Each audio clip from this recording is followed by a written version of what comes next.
Bienvenue à vous sur Europe 1. Tout de suite, c'est l'heure de la grande interview Europe 1 CNews avec Sonia Mabrouk.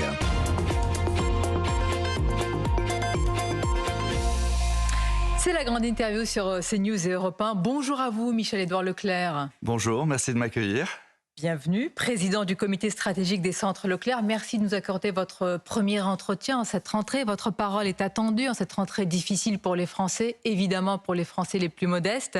Avant d'entrer dans les détails, Michel-Édouard Leclerc, le ministre Bruno Le Maire a affirmé hier que l'inflation allait ralentir, que les prix n'augmenteront plus dans les mêmes proportions. Bref, que la semaine prochaine, on va se dire, eh bien, ça va arrêter de flamber. Est-ce que ce discours, il est lucide et est-ce qu'il est audible pour vous ? Il est volontariste, il est bienvenu. Le taux d'inflation va, notamment sur l'alimentaire, va baisser. Mais quand un taux baisse, ça ne fait pas que les prix baissent. Et donc, pour que les prix baissent, il va falloir aller les chercher, les prix bas. Il faut batailler. Et la législation française, voulue par les parlementaires français, et pas que Renaissance, est une législation inflationniste. Donc, il y a une bataille en perspective, il y a une bataille même politique. Donc, on en sera. J'ai envie que les prix baissent. Dans les centres Leclerc, aujourd'hui, j'essaye de faire en sorte qu'avec mes collègues, on soit les moins chers de France. Mais être moins cher, ça veut pas dire que les prix baissent. Et donc, il va falloir aller les chercher avec les crocs. On va voir comment aller les chercher avec les crocs, avec les dents. Quand vous nous dites que le taux baisse très concrètement quand on fait nos courses, parce que Bruno Le Maire a dit, mais vous allez voir sur le ticket de caisse, vous allez voir que ça va arrêter de flamber. Non, vous dites la semaine prochaine, on ne va pas le voir directement sur le ticket de caisse. Aujourd'hui, en France, il y a une législation qui fait qu'on ne peut négocier avec les industriels qu'une fois par an. D'accord ? Ça a été avancé, ces renégociations ? Non. C'est-à-dire ? Pour le moment, les industriels sont fondés à se retrancher derrière le fait qu'on n'a pas le droit de renégocier avant le mois de décembre. Toutes choses égales par ailleurs, même toutes les exhortes qu'il y a eu, les 75 industriels, s'il vous plaît, faites des efforts, etc. Les industriels n'y sont pas obligés. Les parlementaires français ont édicté une loi qui a dit on négocie une fois par an et on remet les compteurs une fois par an pour la négociation. Expliquez-nous, Michel-Édouard Leclerc, on s'est arrêté au fait que Bruno Le Maire a annoncé que les distributeurs et les industriels vont se rencontrer, que ces renégociations soient avancées au début de l'année. Alors ça, je le souhaite, je le soutiens. Ce n'est pas acté. Je le soutiens, je le souhaite, mais comme vous le savez, c'est une loi, ce sera une décision des parlementaires. Oui. Pour le moment, Bruno Le Maire et Olivia Grégoire, ministre des PME et du Commerce, sont pour avancer les négociations. Dans les collègues de la distribution, que ce soit Thierry Cotillard d'Intermarché, que ce soit le patron de Système U ou que ce soit le patron de Carrefour, Alexandre Bompard, on est tous pour avancer ces négociations, mais c'est le bon vouloir des parlementaires, et les parlementaires jusqu'ici n'ont pas montré beaucoup d'enthousiasme, et en tout cas, vous avez pu le voir, il n'y a pas un seul commentaire. Donc, très clairement, aujourd'hui, il faut être très prudent. Le taux d'inflation va diminuer parce que il est lissé par l'INSEE dans le temps, mais il n'y a pas beaucoup de baisse de prix en perspective tant qu'on ne va pas les chercher, tant que la loi n'est pas modifiée. Restons encore avant d'arriver sur les références, les fameuses 5000 références qui ont été évoquées sur les renégociations. Vous dites rien n'est encore joué, j'attends les parlementaires. Bruno Le Maire a parlé d'un texte en octobre et nous on s'est dit, parce qu'on attend évidemment cette baisse des prix, Michel-Édouard Leclerc, que s'il y a un texte en octobre, ça veut dire qu'à partir du 1er janvier, normalement, si vous avez arrêté de négocier le 31 décembre, ça y est. L'inflation va baisser et les prix également. Ce serait génial. C'est un peu le schéma qui a été présenté par le ministre. Ouais, alors, moi je vous propose, on ne s'en tient pas à la com', on regarde les faits. Les faits, c'est que depuis 1 an et demi, l'alimentaire a augmenté de l'ordre de 20%, avec quelquefois des explosions assez incompréhensible sur le prix des pâtes, de la moutarde, l'huile de tournesol. Tout le monde en a parlé, y compris sur cette chaîne. Et donc, il y a eu là-dedans de la spéculation. Moi, j'appelle ça de l'hyperinflation. Il y a eu des spéculateurs. Il y a eu des industriels qui ont eu les pétoches de ne pas pouvoir passer la hausse de coûts. Donc, ils y sont allés trop fort. Et puis aussi, l'incertitude est un facteur d'inflation. D'accord ? Donc, cette hyperinflation, il faut s'y attaquer. Et pour ça, il faut renégocier et dire notamment aux grandes multinationales, ok, vous avez des hausses de coûts, on les nie pas, on cherche pas à vous tacler, simplement, les consommateurs en bout de chaîne n'en peuvent plus, donc on va réétaler ces hausses. Ça, c'est le souci, je pense, de Bruno Le Maire, et en tout cas, tous les distributeurs sont d'accord.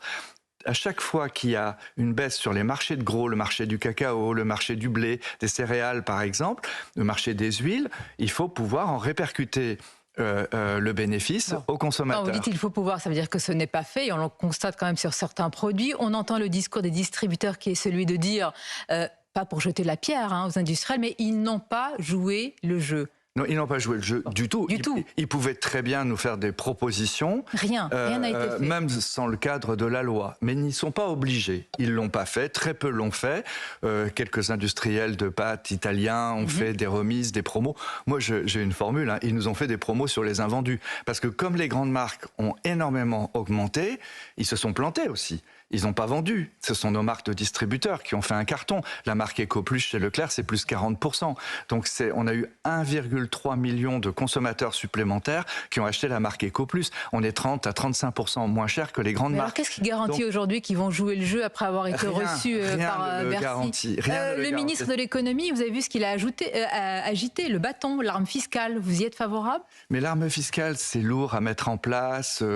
Et puis, voilà. Je vais vous dire le fond des choses. Moi, je pense qu'il n'y a pas unanimité au sein du gouvernement. Il n'y a pas unanimité au sein du Parlement, même dans le groupe parlementaire proche du président de la République. Oui. Je pense qu'il y a des gens qui sont pour l'inflation.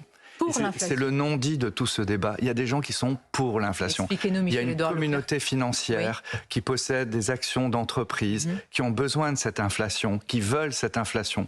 L'inflation, c'est pas simplement un poison, comme le dit Alexandre Bompard, c'est un impôt sur les Français.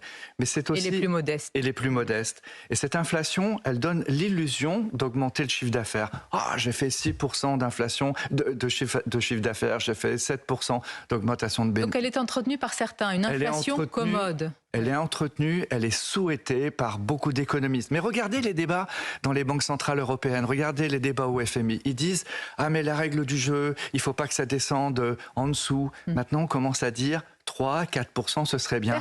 Mais 3 à 4% quand vous empruntez, c'est énorme pour un foyer français. 3 ou 4% en permanence comme ça sur le budget des ménages, c'est énorme. Ouais, mais le FMI... il y a des gens qui sont pour l'inflation. Il y a des financiers qui sont pour l'inflation.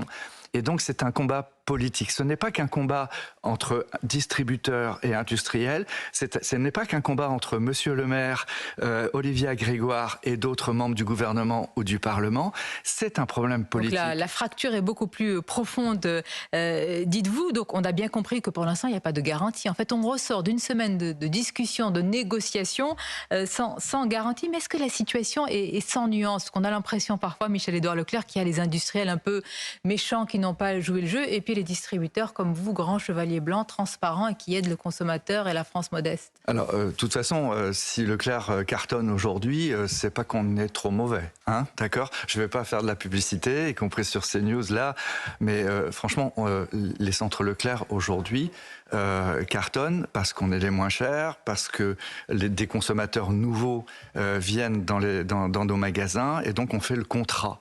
Mais moi, je ne cherche pas à vilipender les industriels ou autres. Je dis simplement que personne ne prend à bras le corps l'inflation.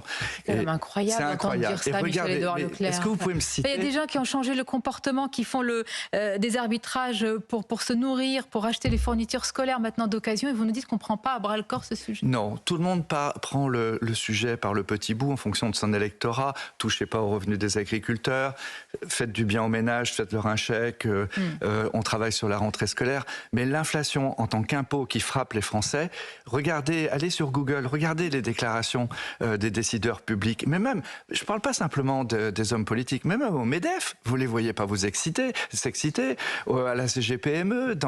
L'inflation... ça n'a pas l'air d'être un sujet français. Aux États-Unis, il y a eu des commissions d'enquête parlementaires, il y a eu au système fédéral, il y a eu des hommes politiques qui ont pris le problème à bras le corps. En France, l'inflation, une petite inflation, est-ce que ça fait vraiment du mal? Tant que les salaires ne redémarrent pas, tant qu'il n'y a pas la course prix-salaire, ça arrange bien des mois. Moi, je veux vous dire, l'inflation, c'est un combat politique. L'inflation, il faut lutter contre. Les centres Leclerc sont contre. Nous essayons d'être le moins cher, mais pour faire baisser les prix, il va falloir bâtir tailler sec. On entend évidemment ce que vous dites. Alors il y a la baisse des prix, le blocage des prix sur les 5000 références. Ça paraît peu par rapport à ce que vous nous dites. Vous nous présentez cela comme une bataille politique. Donc on se dit 5000 références telles qu'annoncées par Bruno Le Maire. Mais enfin, c'est quand même 5000 références, même si dans un hypermarché, il y en a 20 000, 30 000. Est-ce que sur ces 5000, ça va être tout de suite comme annoncé? Alors Leclerc n'est pas dans le dispositif qu'avait proposé Bruno Le Maire. Non pas par querelle personnelle ou par même différenciation politique. C'est tout simplement que nous avons choisi, nous, Leclerc, contrairement à d'autres distributeurs, d'être moins cher sur l'ensemble du fonds de rayon. On veut que les consommateurs puissent choisir entre les marques de distributeurs et les grandes marques. Nous ne voulons pas faire de panier. Donc panier spécifique, ces produits-là ne vous concerneront pas? Non, mais par contre, on est largement au-dessus, quoi. Enfin, pardon de dire ça, ça a l'air très publicitaire, mais notre stratégie, c'est d'être le moins cher sur tous les articles. D'ailleurs, s'il y a vous voyez, je les cite, s'il y a un Lidl, s'il y a un Aldi, s'il y a un Action qui est moins cher sur 3 articles, sur 4 articles, on s'aligne, on reconvoque le fournisseur, on regarde nos marges.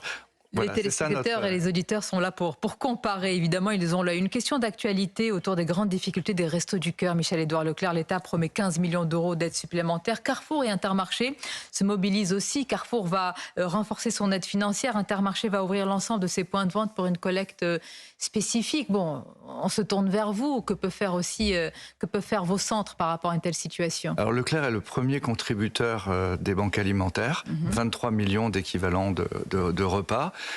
Et toutes nos actions vis-à-vis des Restos du Cœur ou toutes les autres associations qui aident contre la pauvreté sur les sujets alimentaires passent pour nous par les banques alimentaires. Donc évidemment, j'ai entendu ce week-end les appels à l'aide. Donc nous allons regarder avec nos interlocuteurs des banques alimentaires comment on peut réorienter peut-être un certain nombre de nos dons et des dons de nos consommateurs, des collectes, etc. vers les Restos du Cœur. Mais juste pour vous dire, personne ne m'a appelé. Hein. Donc moi, je suis quand même un peu perplexe de voir un sujet comme ça. Faut-il attendre d'être appelé quand on voit un appel à la... Qu'est-ce qui vous rend un peu perplexe? Je trouve que on est dans un système médiatique, vous et moi, on y répond, mais c'est quand même étonnant que des gens qui disent découvrir tout d'un coup, comme ça, le week-end, qu'ils ont 35 millions de déficit ou que ça va pas aller, ne prennent pas leur téléphone pour demander directement un coup de main, quoi. Donc, regardons les choses rationnellement. D'incertitude sur les difficultés des Restos du Cœur. Mais vous dites, regardons les choses peut-être d'abord entre nous avant que ce soit étalé dans les médias. En tout cas, nous sommes prêts, Leclerc est prêt pour aider. Bien. Prêt pour vendre moins cher, prêt pour aider la précarité. À partir de mars prochain, Michel-Édouard Leclerc, la loi d'escroquerie va entrer en vigueur. Alors cette loi, je le précise rapidement, va limiter l'ampleur des promotions sur des produits tels que les produits d'hygiène, coton démaquillé, couches aussi, liquide vaisselle. En clair, la promotion sur un tel produit ne pourra pas dépasser les 34%. Mais ça, c'est de nature à empêcher la baisse des prix. Ah oui, mais moi, je ne comprends pas. Alors, on revient à l'aspect politique. Des parlementaires ont voté ça.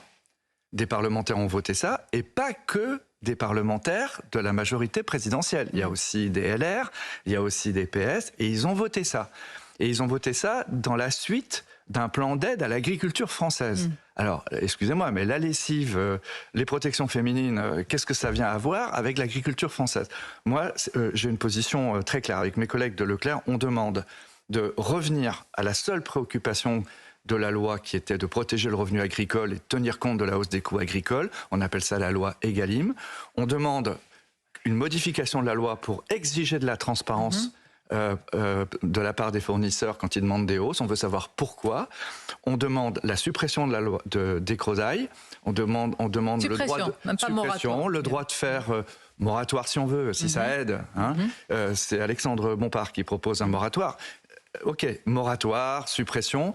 Laissez-nous faire les promotions sur les produits d'entretien. Laissez-nous faire des promotions sur les produits alimentaires. D'ailleurs, la plupart des filières agricoles nous demandent ces promotions, ne serait-ce que pour écouler leur stock quand il y en a.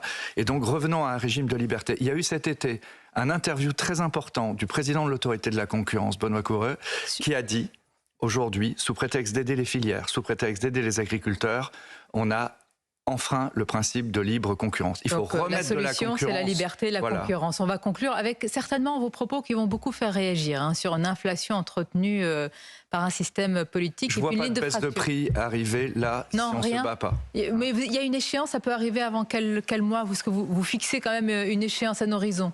Quand on dit qu'on va autoriser à renégocier, on oublie de dire qu'il y a aussi des industriels qui veulent faire passer des hausses. Et il y a autant aujourd'hui, je vous l'assure, d'industriels qui veulent refaire passer des hausses que d'industriels à qui on pourrait réclamer des baisses.